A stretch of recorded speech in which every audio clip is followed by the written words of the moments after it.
Hi guys, weirdly, I recorded the first part of this game like 6 months ago.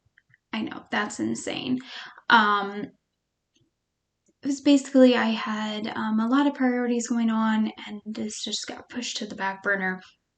Not that there was anything wrong with this game itself, I did want to play it more, but it just never happened. I did rewatch my first part yesterday, so hopefully I can get the voices somewhat the same, and it was helpful to remind myself of the plot. So I believe we were on day 3, and there was something about the seasons where it looked like maybe some time had passed.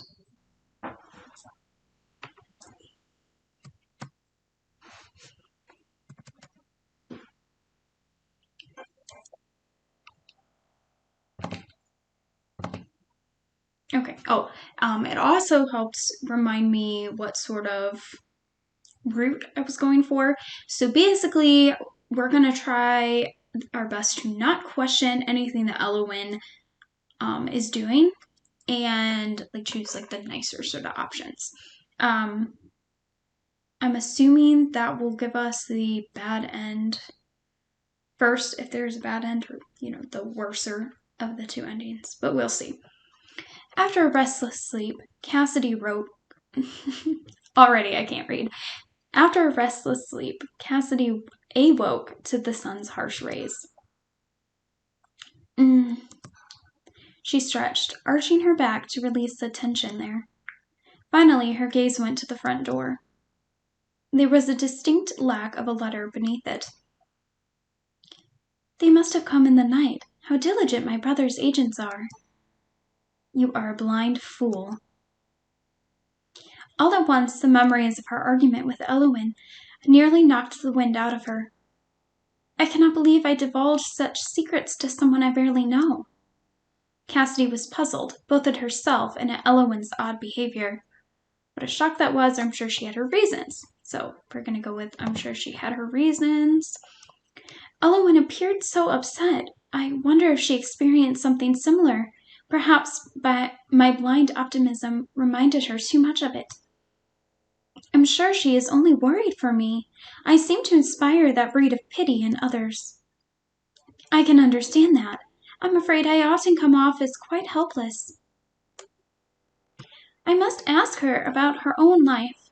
We know so little about each other. It's no wonder she would react that way.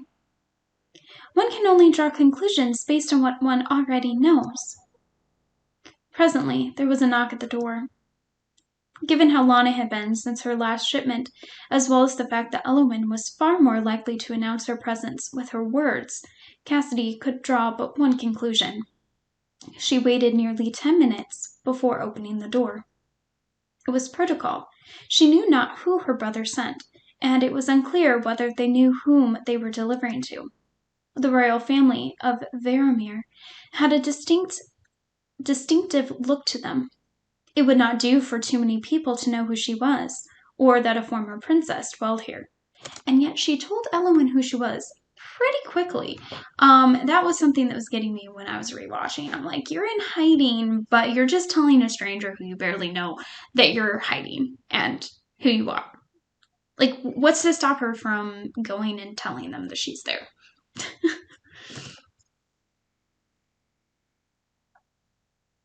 When she finally allowed herself to open the door, she found a large wooden crate, not unlike the previous ones. Sitting atop the crate's contents was a sealed envelope. Cassidy instantly recognized the severe cursive. My thing is blocking it. To my sister. Oh no! Darn it! I could not read that at all.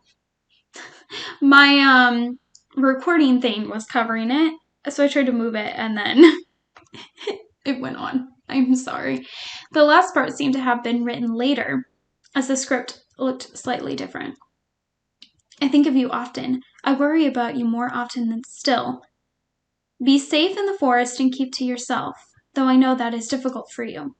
Please await my next letter. I remain your loyal brother, A.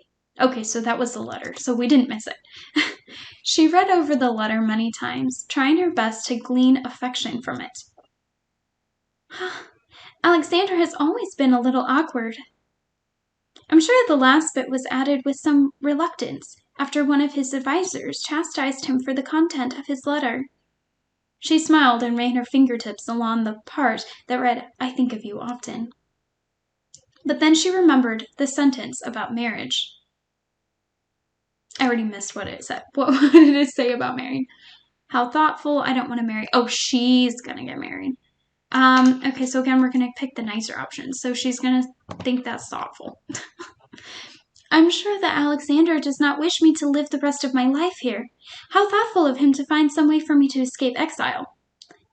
Yeah, by holding you prisoner, as Eowyn put it, and then marrying you off to whoever he chooses. Even if it is through a political marriage, I must say I am not very excited at the prospect. The letter did not raise her spirits as much as letters from Alexander usually did.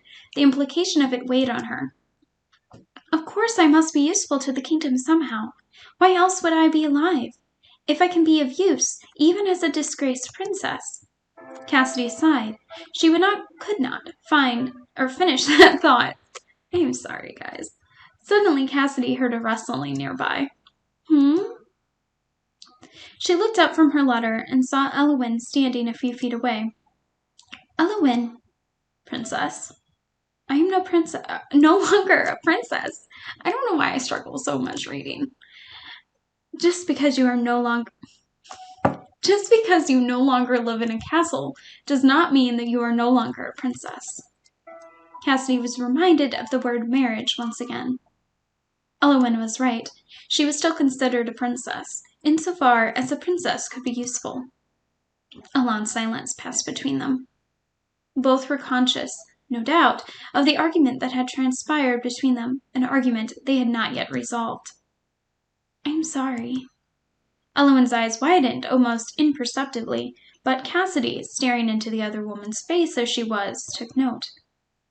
I should not have burdened you with my circumstances to begin with. But you were only worried for me. I should have been more sensitive to my explanation. No. It is nothing. It would seem that I, too, am quite the fool. The air thusly cleared, the two women were able to enjoy the rest of their day together. They whiled the time away in companionable satisfaction. That night, Cassidy drifted off to sleep with a full heart. Okay, so no time had passed between that. So I don't know what was up with the seasons transition. Let's see what this one is. The strains of love are oft unseen, though wrapped around you they may be. When tied fast, none can come between, nor challenge humble fate's decree. Day 5. Oh, I guess they say days. So obviously no time passed. But then what is the point of it looking like seasons changed? I should feel like that has to have some significance. Ah, how beautiful it is today. Oh, also, this wisteria tree seems to be of importance. So maybe it just has something to do with the wisteria tree? I don't know. Indeed. Eowyn had surprised Cassidy early that morning, arriving at her front door without warning. Though Eowyn didn't even knock, silly creature. I wonder if she would have left if I hadn't seen her and opened the door. The thought bothered her, almost as much as the notion that Eowyn might not yearn for Cassidy's company the way Cassidy did for hers. After some time spent lingering, both paralyzed by indecision, they decided to go on a leisurely nature walk. For the next few hours, they strolled through the forest together, stopping here and there to pick berries or mushrooms. That one is poisonous. Do not touch it. Right. Cassidy drew her hand back in mortified alarm. It would not do for your lovely skin to be marred by poisonous spores. Cassidy hazarded a glance at the other woman's face, but Eowyn looked as unflappable as ever. Poisonous? Are you sure, or how do you know so much? Of course, I'm not going to question her. Are you certain it's poisonous? I have no doubt. I have lived in these woods for a long time. There was a melancholy in Eowyn's countenance that Cassidy had not yet seen, nor even thought the woman capable of. The Eowyn she knew was dignified, taking such charge of her emotions that none ever showed. I have not known her long, of course. Perhaps that was merely how she comports herself around those of little acquaintance. What made you decide to reach out to me? Reach out? That is, she thought back to their first meeting, the way her own heart had leapt the sight of Eowyn. And Eowyn had known all about her, had apparently been watching her for some time. You didn't have to be sitting under the tree that day. You could have continued watching me from afar. But you found me. You spoke to me. I thought you delicately beautiful. The matter-of-fact way that Eowyn said this struck Cassidy. She was flattered, of course, yet part of her was also worried. Beauty was not something lasting. It would be a shaky foundation for any relationship. If it had been a courier complimenting her beauty, Cassidy might have taken it better. Oh, goodness. Thought? That's past tense, is it not? What do you think of me now? I still think you exceedingly beautiful, but dainty and delicate you are not. You are far from being the poised princess I took you for. Cassidy winced, and her mouth formed a little pout as she turned her eyes to the ground. As I thought. It is to be expected. Someone so graceful as Eowyn would, of course, find me lacking. Suddenly, in Cassidy's eyes, Eowyn looked so very haggard. She peered through the polished veneer and saw a woman who was tired and hungry. Okay, so again, she didn't eat the crackers, right? And I said, is she hungry for something else? I don't know. I'm like, I'm not saying she wants to eat her, but, she might want to eat her. Are you all right? Or at least other people, I should say. Because remember, there's gore in here, so does she kill people? I don't know. In a blink, Eowyn appeared to be the same as always. I am fine. Even so, Cassidy could not shake the feeling that something was off. I feel like she is like the tree or something. Like she is a tree. Because, okay, that's my theory. She is a tree, or at least somehow related to the forest. Are you quite sure? You seem tired. Eowyn was silent for a long while. Yes. Perhaps. Perhaps I am tired. Forgive me, I am not used to the midday sun. It occurred to Cassidy then that she had never seen Eowyn in the morning before. Could she be something of a night owl? I hadn't supposed it. And here I invited her to walk with me underneath the full blaze of the sun. How thoughtless I am. Eowyn. Yes. Why don't you stay with me in my cottage tonight? What? Well, I am worried about you, and it can't be easy being a woman and living alone. She knew this best of all. I would be much more at ease if you would come with me tonight. Let us break bread together, and while away the night in comfort. She was not expecting Eowyn to accept, not Eowyn, who had reacted so strongly to an invitation merely a few days earlier. And yet, all right. Really? Would it be better if I returned to my home? No, I just was worried that you wouldn't accept. I realize that it's not very dainty to be so forward. At this, Eowyn finally smiled. Cassidy's heart felt akin to an acrobat at the sight, doing backflips and pirouettes in joy. It would be my honor to accompany you. It may do us both some good. As ever, Cassidy was far too excited to hear this latter. Looking forward to a night with her new favorite person, she had already changed course and started along the path home. New favorite person? She likes her better than her brother?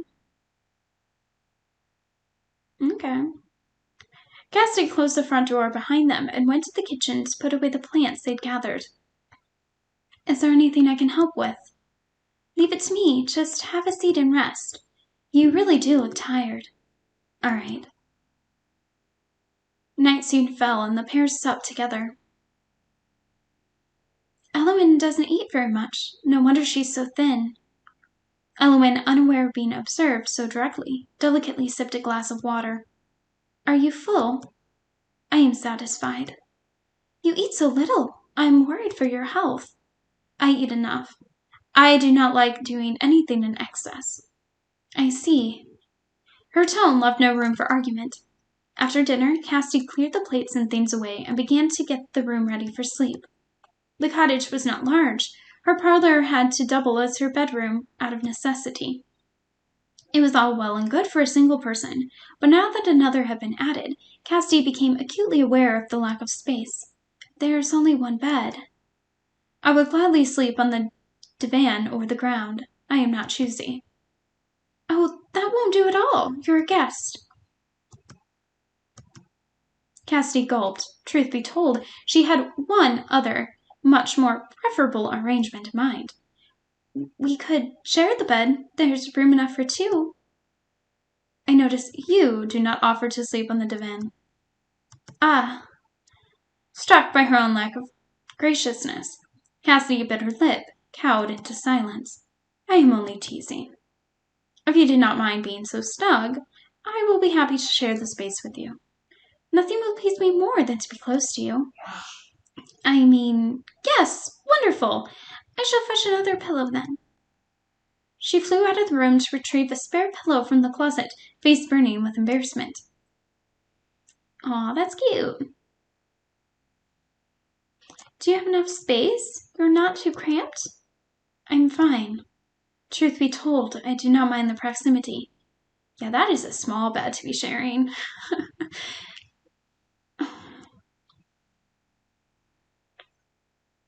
There was a faraway look in Elowen's eyes. I'd been alone for so long until you came. How did you come to live here in the forest? Where is your family? Oh. Okay. Again, perhaps you cannot say. Perhaps it's not that she does not wish to tell me, but that she cannot.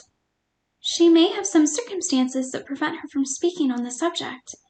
Was it impertinent of me to bring it up?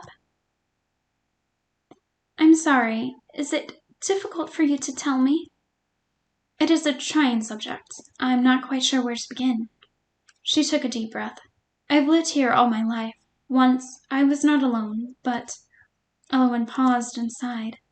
I once had siblings. They have long since departed, so I don't really have family here anymore. Others have come and gone, as I said, but I could not relate to them. And yet you are in a bed with this girl. I watched them from afar without entering their lives and did not mourn them when they left mine. And so the years went by. Cassidy snuggled just a little bit closer to the other woman, as if to show meaning through actions where words might fail. And so they passed the night together in pleasant company and warm conversation. When the sunshine blazes down, I soon begin to wish for rain. But when you've gone away, my dear, I soon long for the sun again. Day 6. Whenever that music turns on, I just feel like something horrible is going to happen. Cassidy awoke alone, with a cold space beside her. I hope she's all right. I will have to be careful with the rest of my supplies. The next shipment is a while away yet. I cannot feast with Elowen too often. She yawned and slowly pulled herself out of bed. With or without Elowen, she would have to get on with her day. Cassidy hummed a little tune to herself as she cleaned up and prepared breakfast. Sitting down at the table with her bread and morning tea, she glanced at her stationery set, left by the vase. A lot has happened. Perhaps I should write Alexander a letter.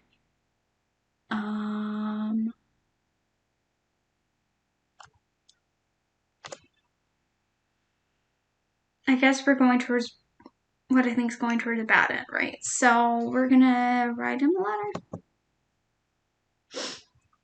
It's important that my brother knows what is going on in my life. Or perhaps her brother will come and kill Eowyn. I don't know. After finishing her breakfast, she set herself to the task of writing to Alexander as usual. It's from attacks like that. Like, when you know there's gore, I'm like, who's gonna die?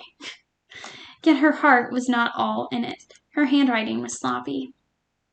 Though always lonesome before, the former princess's life now felt so much emptier without Eowyn's presence. Though she could be accustomed to such solitude, she could barely concentrate on her usual chores. To think that a few days could change a person so. In a lull in her activities, Cassidy's gaze went to the window. Deep in the forest, her beloved wisteria tree stood. She could see it so clearly in her mind's eye. Eowyn is like that tree. I wonder if she's there. Okay, like I said, I feel like she's the tree. But for the sake of my choices, I guess I'll go with it. Wonder if she's there. I wonder if she is there now, somewhere in the forest. She passed the rest of the day peacefully, but with a sense of unease. Oh, I see. It's just showing the wisteria petals. And this is not changing. I don't know why I thought it looked like the seasons. Okay. The next day came, and still no Eowyn. Cassidy was left with nothing but her own thoughts. And thinking of Eowyn perturbed Cassidy greatly. In the last several days, the woman had embedded herself into Cassidy's life like a thorn. I'd never expected to become close to another person again. She thought about Eowyn and the things the other woman had said, the hours spent together, and that were so few, but felt an impossible eternity. Despite how she looks, she must be much older than me. She has a proper way of speaking, and always says she's lived in the forest a long time. And with the intricacy of her clothing and her manners, something did not quite add up. Eowyn did not seem to like people much. Certainly it did not seem her presence in the wood, despite how long it had been, was known to many. Alexander most probably would not have sent me here if it was known that a beautiful woman was living alone in these very woods. Where did Eowyn come from? Why was she alone? She still had no satisfactory answer. Thinking it over, Eowyn is strange, or Eowyn is unearthly. She's strange. Even though I already guessed she is unearthly. She's rather strange. Then again, there's nothing normal about my situation either. This only means that I have more things to discover about her in future. Cassidy shook her head. Even if Eowyn was a tad strange, Cassidy knew that there was more to her than that. Wasn't there? She can't be blunt, perhaps, but I believe she means well. Remembering the last several days. Eowyn is monstrous. Oh my gosh. Eowyn is kind. Presently, there was a knock at the door, startling Cassidy out of her deep thoughts. It was a short knock, a signal for a letter not accompanying a box. A letter, so soon after the last. I did send him a letter yesterday, but it is not possible for him to have read it and replied already. Right? How wonderful to hear from him again so soon. If I leave here, if one day Alexander allows me to leave, what else awaits me? Exile is much more preferable than death. Perhaps Eowyn was right to be suspicious of Alexander. Alexander, how long must I stay here? I will trust in you and wait. Because I am a naive woman. She knew the truth, perhaps, yet she was afraid to accept it.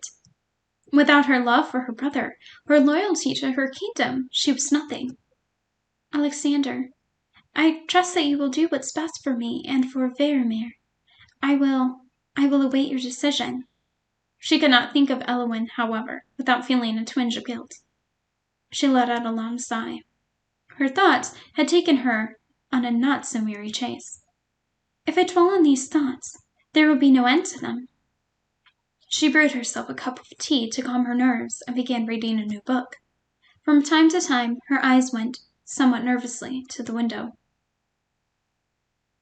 And so evening fell. Cassidy was sitting at the divan, a warm cup of tea in hand, as she reread Alexander's letter. His letters always gave her some comfort. Oh, the ex-princess presently recalled that an agent had delivered another letter to her earlier. I was so lost in my thoughts that I completely forgot. How silly of me. Cassidy. Cassidy froze. Could it be? She looked up to see who had addressed her. Elowen. There is a large army approaching. They are very nearly here. An army? Cassidy giggled, shaking off her nervousness. There must be a training exercise, or a war in a neighboring country. They wear your colors. Did your brother mention nothing in his letters? No, nothing. Although, again, you're forgetting to read the new letter that Maybe says. How can she forget about this letter twice? Like, what the heck? But there's nothing to fear. If they wear my kingdom's colors, as you say, surely they are here to aid me. Fully armed. Yes. My brother loves me, you see. Cassidy's voice shook as she desperately tried to convince both Elowen and herself. She was worthy of love, of her brother's love, and you will not come with me. It was a question, phrased as an absolute. Elowen already knew the answer. I have no reason to. I have everything I need right here. And then she heard it, the awful sound of steel boots trampling the flowers of the forest. She, who had been present for any number of military training exercises, could not mistake the sound of an army's march. But even Cassidy could not have predicted who would be leading them. Her brother! Ah! And the first emotion she felt was pure joy. She was happy to see her brother once more. I thought that we could never meet again, but here he is. Alexander's eyes flickered over to Elowen. Without even attempting to mask it, he looked her over from head to toe. He did not look at all pleased. You are continually surprising me, sister. Sent into exile, and yet you continue to repeat your same sins. No, you are mistaken. I believe not. I trusted you once. You could have told me anything, and I would have believed. But you have chosen to repay my love with dishonor time and time again. You are a danger to our kingdom, an exploitable weakness. Worse, you are a sinner of the highest order. Alexander! Tempt me not into sin. I am deaf to your honeyed words. As your brother, as the one who entered this world with you, it falls to me to remove you from it. This is the last act of my love. No! Elowen reacted faster. With superhuman speed, she rushed in front of Cassidy to shield her from her brother's sword. But despite his delicate looks, Alexander was skilled with the blade. All Elowen's attempts earned her was the privilege of being impaled at the same time as the former princess. Okay, so they both died. The sword pierced through them both. As her consciousness faded, Cassidy watched Elowen's body dissolve into dust and withered petals. Wisteria petals. But such demons do not have souls. She cannot follow you. Worry not, dear sister. One day I will join you, and we shall never be parted again. She could not tell if what she felt was despair or ecstasy. They say that love is blind, and yet clearly I saw you. You said that you loved me, but that was never true. So it would seem, my dear, that blind love is deaf too. Too late into your arms. End. All right, we have an ending. Okay, so I wonder then if you have a different ending based on the choices you make about her brother. Like if there's another ending about the brother and another ending based on what you say to Elowen, or if there's only the one other ending. I don't know. Actually, I'm gonna look. I want to know how many endings there are.